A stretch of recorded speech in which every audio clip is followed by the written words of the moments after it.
Hey guys, Dr. Ben here. Let's get on thinking caps today. We are going to learn some things about blood work. Blood work is a crucial part of our process, and it should be a crucial part of anybody's process, figuring out where those health imbalances are coming from. So stick with us.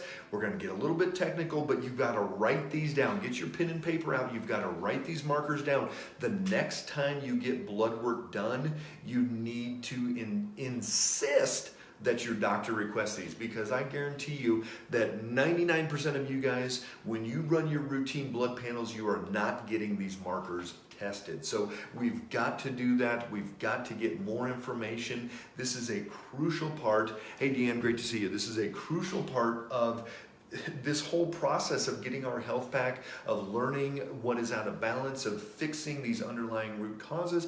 We've got to know what is off, but we can't know that if we don't test. So here's a couple things. For all of you guys out there, love seeing you. Like Susan there, great to see you. Pop down below where you guys are watching from. I was just out in the middle of Nebraska. I drove through a bunch of these little towns out in Nebraska. I'm like, oh yeah, I know so-and-so there, and her there, and him there. So it was neat to see all those little towns and places that we know. But no matter where you are, whether you're in Europe, South Africa, Michigan, wherever you guys are at, love to see you. Put that down below. And then any questions you have. And again, we're preparing for Thanksgiving this week, so I will. Hey Dawn, I stopped at North Platte at the Walmart, got some coolers for our meat this weekend. So up in Canada, great to see you.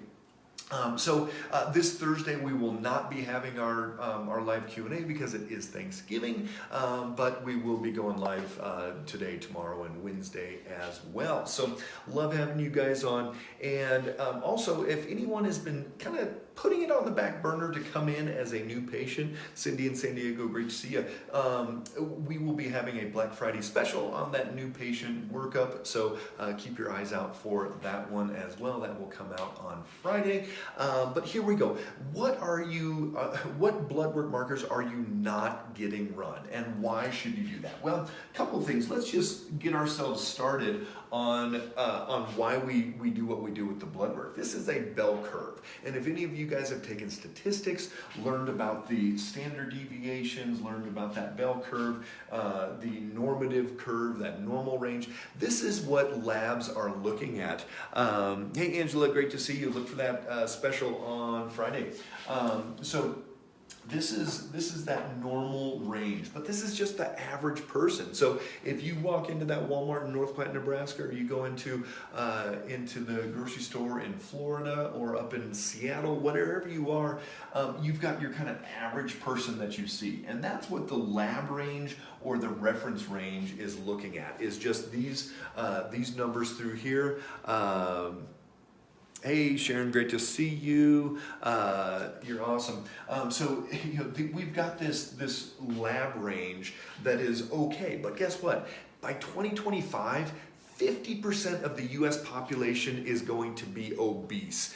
You can give like one of those big eye emojis or something. I mean, that is crazy. We're not just talking 20, 30 pounds. We're talking 60, 80, 100 pounds overweight.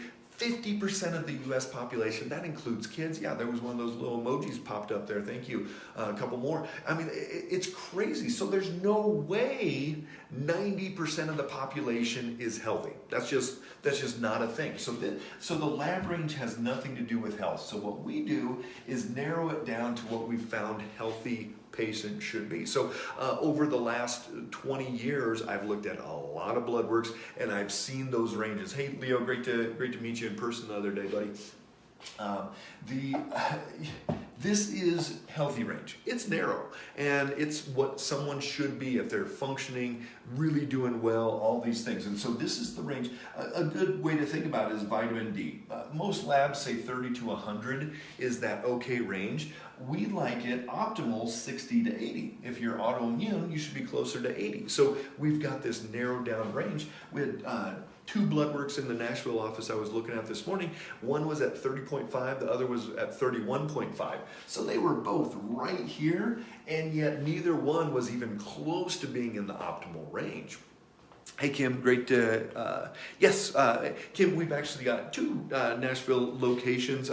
Big news, yeah, as well. Thanks for bringing that up. Brentwood, which is on the south side of Nashville, and then Hendersonville, which is at the very north end of Nashville. And we've already had 6 or 8 new patients from Kentucky come down this month to the Brentwood. So at Hendersonville, which is opening first or second week of December there, we will be able to see a lot more of those people from Kentucky and be able to get them into the office. So this is the range that we're looking at. So one thing when we look at blood work, we've got to figure out those ranges, and you've got to look at it from that optimal range. Hey, in Florida, good to see you. So now let's get into what blood work markers do you need to be insisting, not just requesting. This is your body, this is your health, this is your time to take massive action and get your health where it needs to be. So that's what I'm talking about, is you've got to take this time to really get cranking and take massive action for your health. And don't just go, oh, well, they say I don't need that. Well, you know what? I think you do need that. Because why? Every single patient that comes into our office, hey, Janet, great to see you. Every single patient that comes into our offices needs these blood work markers done. So the first one that we're going to talk about is ferritin. And if any of you guys have been with me for a while, ferritin is the #1 marker. If I could only do one thing on every single person, it would be ferritin. And I would be looking at this stored iron. So ferritin is what we call stored iron. And you're like, okay, well, maybe if it's low, that's going to be anemia. Yes, but here's way more important than that. If we see ferritin high, all of our doctors are trained.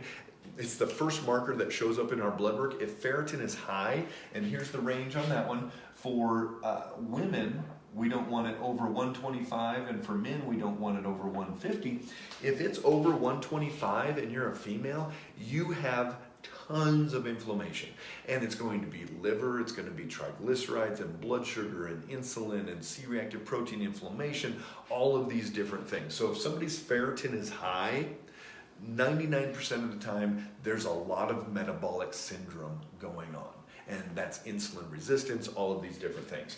Ferritin low, so if it's low, under 40, ferritin low is going to be low iron, probably some malabsorption, probably some leaky gut going on. We're not going to be utilizing our nutrients like we should, and ferritin low is showing a lot of the leaky gut and absorption issues there. High is going to be a big marker for potential inflammation, blood sugar imbalances, a lot of different things through there. So ferritin, if there was only one marker every single one of us in FA could run, it would be ferritin, and that would tell us 75% of what we need to do for somebody. It's that important. So ferritin, write that down. You need ferritin tested. Most of the time they just check your iron, but they do not check ferritin. All right, next one that we're going to talk about is what is called GGT. GGT is a liver enzyme, and I rarely see it in routine panels. They run AST and they run ALT. Those are the two main liver enzymes, but GGT is the liver enzyme that you have to be testing. GGT is the marker that is really going to show us about fatty liver. And fatty liver is something that is very prevalent in today's day and age. In the old days, it was just from drinking, but now it's actually from blood sugar swings. So blood sugar spiking up, crashing down, spiking up, crashing down, and this does it over and over and over, and every time it goes up, we store glucose in the liver. Every time it goes down, we kick glucose out of the liver. So I see a lot of people that aren't even diabetic that have fatty liver. Let me know if any of you guys out there have had fatty liver diagnosis. So for GGT, we don't want it, we want it under 20. So we don't want GGT over 20. If your GGT is over 20, almost guarantee your ferritin's probably high, your triglycerides are high, your insulin, non-fasting insulin is going to be, yep, Susan, your husband has. And unless it's from drinking, it's going to be from blood sugar swings. And that is absolutely reversible. very, very quickly we can see that fatty liver go away. So awesome. Let us know if you need help with that. But GGT, if it's over 20, we have what's going on: fatty liver, metabolic syndrome, and a lot of issues going on through there. Another marker that you need to be testing is what's called CRP, or C-reactive protein. Thyroid, they said. All right, Susan, drop us a line, we can talk about that. So CRP, C-reactive protein, is all about inflammation. And this is the biggest inflammatory marker that we have. A lot of patients come in and I squeeze their arm or pinch in their feet and their ankles, and they're just puffy and full of fluid and inflammation. And this is what C-reactive protein is all about. It's this inflammatory process. And we know that if C-reactive protein, the labs, they say 1 to 3 is a little bit high, but anything over 1 is going to be a major problem. Anything over 3, they say, is a high risk for future cardiovascular disease. So we've got some very, very high numbers. That lady, one of those ones in Nashville today, was up at like 32, and we don't want it over 1. So she is just, I say this is our, you're gonna pop marker. So what kind of inflammation is going on in the body? Your C-reactive protein, you need to request that CRP to see where your inflammation is. A lot of times this is metabolic syndrome as well, but there can be other things, infection, some other markers through there. So you've got to get an idea of where your inflammation is. Another one that we look at is what is called insulin. And insulin is crucial. Insulin is very, very important. If you don't have insulin, you're type 1 diabetic and you have to have the pump, use the CGM, kick insulin into the body. Insulin pulls glucose out of the bloodstream. So insulin is absolutely, if you're stuck on the island and you can't produce insulin, you will die.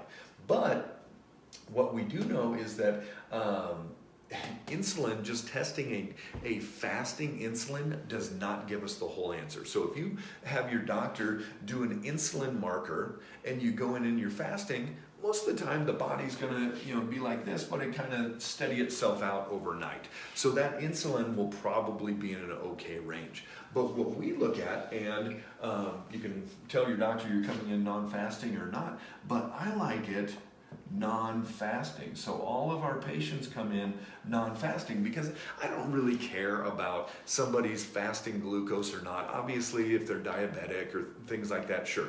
But I want to see what's it doing throughout the day. What's their glucose doing? What's their insulin doing? What's their triglycerides? All these things. And we want it non-fasting because so many times these people's insulin will be through the roof. I don't like it over 10 or 12 maybe at the most. So write this down, insulin 10. And if you do a non-fasting, and we'll see people in the 50s, 60s, 80s, 120s, major insulin. That means they spiked up, their body kicked out insulin, and they're pulling it down. So non-fasting insulin tells us all about insulin resistance, tells us about metabolic syndrome, pre-diabetes, diabetes, all of those things. You've got to get your insulin tested, have it in that 10 range. And if it's more than that, your blood sugar went up too high and your body's saying, crap, we got to get this down. How low? I don't care. Kick out 100 units of insulin versus 10, and then you crash, and then you get this insulin resistance. Hey, Laura, we'll see later today if they tested any of these. You know what, Laura? They've got it at the lab still, so call your doctor, call your the little medical assistant or whoever you can get a hold of and say, I want to add these markers to my test. They still have it, and they can still have it. So otherwise, I pretty much guarantee they will not do it. The last ones that we look at are what are called ANA and rheumatoid factor. Here's the deal. A lot of people don't think they have autoimmune, and yet we run these on everybody. Whether you're a 12-year-old kid or an 82-year-old grandma, we run these on everybody, and we find probably 25% of our patients come in with ANA and rheumatoid factor. And what are these? ANA tells us about lupus, Sjogren's, mixed connective tissue disorder. A lot of different things can be autoimmune for the ANA. And then rheumatoid factor, obviously, is rheumatoid arthritis. So we see these in lots and lots of people, and a lot of people that didn't even know they were attacking their own tissue. And so if we can catch them early, just like my mom and her MS, if you've heard her story, they found, when I was a junior in high school, found mom had MS, went on disability as a senior, went down that whole cascade of drugs and canes and wheelchairs and all those things. She was able to reverse it. Her body healed. She's 78, picking up my youngest from school today. They're going to go play and run around and have fun. And yet, I would have much rather got a hold of her 5 or 10 years before. Hey, Sherry, good to see you. We were just out in Nebraska over the weekend. So I would have much rather got a hold of her 5 years beforehand and prevented going down that path of MS and having to go on the drugs and all of those different things. So these are some great indicators for potential autoimmune, and to catch it early for a lot of people, and then also to see if we're seeing a major improvement or not as well. So these are the markers you guys need to look at.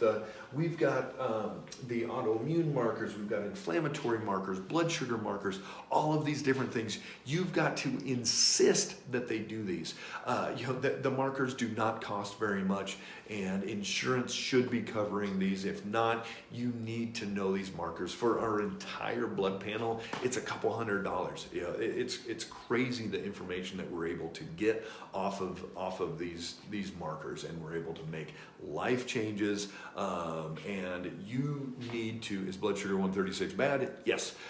You need to be 85 to 110 on your blood sugar, Alyssa. So here's the deal. You are in control of your health. You are in control of your health care. It's not your doctor. It's not the insurance company. It's not the nurse practitioner or whoever is working with you. You have the responsibility to take care of yourself, and you have the responsibility to speak up for yourself. So here's the deal. Take massive action.